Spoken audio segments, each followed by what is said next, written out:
Hello everyone, and welcome. Today we're tackling one of the biggest questions in personal finance, a real cornerstone of getting your money sorted, understanding the difference between what you need and what you want. It sounds simple, doesn't it? But in our modern world, with adverts everywhere and constant pressure to keep up with the latest trends, the line between these two things can get incredibly blurry. We see something shiny and new, and our brain tells us we must have it, making it feel just as important as putting food on the table. This confusion is completely normal, but it's also the number one reason why so many of us struggle to save money and end up with empty pockets before payday. The main reason for this mix-up is clever marketing. Companies spend billions of pounds every single year trying to convince you that their product is not just a simple want, but an essential need that will make your life better, easier, or more complete. They create a powerful feeling of urgency, suggesting that if you don't buy their new phone, their fashionable coat, or their amazing kitchen gadget right now, you'll be missing out on something vital. This constant messaging slowly chips away at our self-control, making it harder to step back and ask the simple question, do I truly need this? Or do I just want it because I've been told to? Another big factor is social pressure, what some people call keeping up with the Joneses. We see our friends, colleagues, or people we follow on social media showing off their new cars, exotic holidays, and designer clothes. It's human nature to feel a little bit of envy and to desire the same things for ourselves. This creates a powerful illusion that these luxury items are the standard, that they are a necessary part of a successful and happy life. We start to believe that we need these things to fit in or to feel good about ourselves, when in reality, they are often just expensive wants that don't add lasting value. Ultimately, this confusion between our fundamental needs and our fleeting wants is what can lead to a cycle of debt and financial stress. When you spend money you don't have on things you don't truly need, you're not just buying an item. You're borrowing from your future self. You're sacrificing your long-term security and your financial goals for a short-term buzz. Learning to tell the difference is the first, most crucial step towards breaking that cycle. It's about taking back control of your own money and making conscious decisions that serve your real priorities, not the priorities that advertisers have created for you. So let's get down to brass tacks. What exactly is a need? In the simplest terms, a need is something that is absolutely essential for your survival and basic well-being. These are the non-negotiable expenses that you must cover to live a safe and healthy life. If you didn't have these things, your life would be in serious difficulty. Think of them as the foundation of your personal budget. They are the pillars that hold everything else up. Without securing your needs first, you cannot build a stable financial future. These are the items that should always be paid for first, before any other spending is even considered. The most obvious example of a need is a roof over your head. This means paying your rent or your mortgage every single month.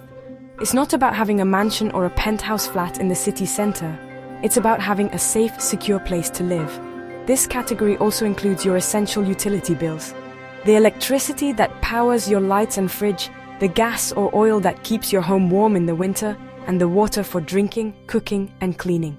These are fundamental services that you simply cannot go without. They are the core of your household survival kit, and they must always come first. Next up is food. And when I say food, I mean the basic groceries you buy to cook nutritious meals at home. We're talking about fruit and vegetables, bread, milk, pasta, rice, and sources of protein. Your body needs fuel to function properly, to work, to think, and to stay healthy. This is a core biological need. It's important to distinguish this from eating out at restaurants, getting takeaways, or buying expensive pre-made meals. While those are all forms of food, they fall squarely into the wants category, as they are not essential for your survival. A weekly food shop for home cooking is a need. A Friday night pizza delivery is a want. Finally, we have other essential costs for basic living. This includes basic clothing suitable for the weather and for your job, not designer labels, but functional items that keep you warm and decent. It also covers essential transport to get to work, whether that's the cost of a bus pass or the fuel for a modest car if public transport isn't an option. Healthcare costs, such as prescriptions or essential dental care, also fall into this category. These are the absolute must-haves. Everything else, and I mean everything else, is a want. Understanding this is the key to unlocking your financial power. Now that we have a firm grip on what our needs are, let's talk about the other side of the coin, the wants. A want is anything that is not essential for your survival, but would be nice to have. These are the things that add comfort, convenience, or entertainment to your life, but you could absolutely live without them if you had to. Wants are the biggest danger zone for our bank balances because they are often more exciting and emotionally appealing than our needs. A new smartphone feels more thrilling than paying your water bill, but one is essential for life, and the other is a luxury. Let's look at some real-life examples of wants. That daily coffee you buy from a fancy cafe on your way to work? That's a want. You could easily make a coffee at home for a fraction of the price. The latest games console, a subscription to multiple streaming services like Netflix, Disney+, and Amazon Prime, or tickets to a concert are all classic wants. They provide entertainment and enjoyment, but they are not necessary for your survival. Eating out at restaurants, ordering takeaways, and going to the pub with friends are also wants. They are enjoyable social activities, but they are not a need in the same way that buying groceries is. The lines can get particularly blurry when a want is presented as an upgrade to a need.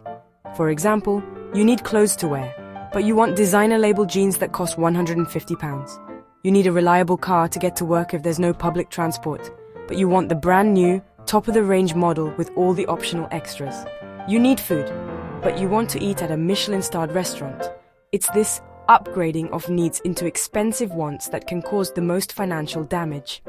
It's crucial to be honest with yourself about whether you are fulfilling a basic need or simply indulging a desire for something better, shinier, or more prestigious. The key takeaway here is that there is nothing inherently wrong with having wants. Life would be very dull if we only ever covered our basic needs and never allowed ourselves any pleasures. The goal is not to eliminate all wants from your life, but to control them. It's about making sure all of your needs are comfortably met first, and then making conscious, deliberate choices about which wants you can afford with the money you have left over. When you control your wants instead of letting them control you, you are truly mastering your money. So, how do you put this knowledge into practice and make smarter choices every day? The trick is to create a moment of pause before you spend. When you're standing in a shop or browsing online and you feel that powerful urge to buy something, you need to stop and ask yourself a few simple questions. First and foremost, is this a need or a want? Be brutally honest with your answer. If it's a want, ask yourself, have I already paid for all my needs this month? This includes your rent or mortgage, bills, food, and essential transport. If the answer is no, then you simply cannot afford this want right now. If you have covered your needs and have some spare cash, the next questions are just as important. Ask yourself, can I really afford this? This doesn't just mean do I have the money in my account right now, but rather, does this purchase fit into my budget without sacrificing my savings goals? Another brilliant tip is the 30-day rule. If you want something that isn't an immediate need, wait 30 days before you buy it. Write it down on a piece of paper and stick it on your fridge. After a month has passed, you'll often find that the initial intense desire has faded away completely, saving you the money without any sense of loss. Consistently choosing to prioritize your needs over your wants has a massive positive impact on your ability to save money. Every time you say no to an unnecessary want, like a £3 coffee or a £20 takeaway, you are freeing up that money for a more important job. That money can go towards building an emergency fund, which is a crucial safety net for when unexpected costs crop up. It can be put towards paying off expensive debts like credit cards or loans, which will save you a fortune in interest payments in the long run. Or it can be invested for your future, helping you reach major life goals. Ultimately, understanding this fundamental difference is about more than just scrimping and saving. It is the single most powerful tool you have for achieving your long-term financial goals. Whether your dream is to buy your own home, to travel the world, to retire early, or simply to live a life free from money worries, it all starts here. By consciously directing your money towards what truly matters, your needs and your most important future goals, you shift from being a passive consumer to an active architect of your own life. You are in control, and that is the true meaning of financial freedom.